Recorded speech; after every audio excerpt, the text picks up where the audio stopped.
গুরুত্বপূর্ণ একটা পরীক্ষার জন্য টপিক নিয়ে আলোচনা করব। যে টপিক ছিল হচ্ছে রাষ্ট্রপতি। যে শাহাবুদ্দিন চুপ্পু যিনি রাষ্ট্রপতি পদত্যাগ করছেন, তিনি বাংলাদেশের কততম রাষ্ট্রপতি ছিলেন? তিনি বাংলাদেশের 22তম রাষ্ট্রপতি ছিলেন। রাষ্ট্রপতি কার কাছে পদত্যাগ পত্র জমা দিয়েছেন? তিনি স্পিকারের কাছে পদত্যাগ পত্র জমা দিয়েছেন।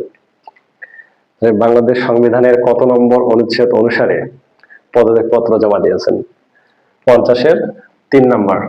50-এর 3 নম্বর অনুচ্ছেদ অনুসারে তিনি পদত্যাগ পত্র জমা দিয়েছেন।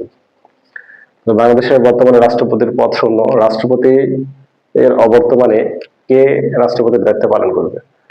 স্পিকার।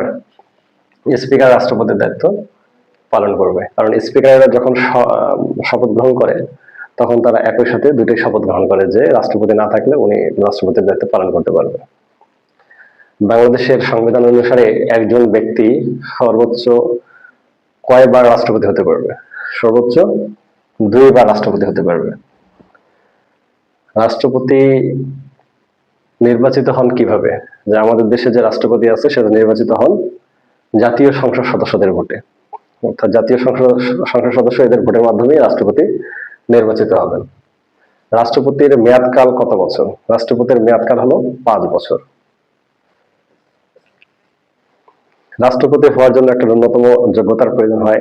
যে বাংলাদেশের রাষ্ট্রপতি হওয়ার জন্য ন্যূনতম বয়স কত বছর? সেটা হলো 35 বছর।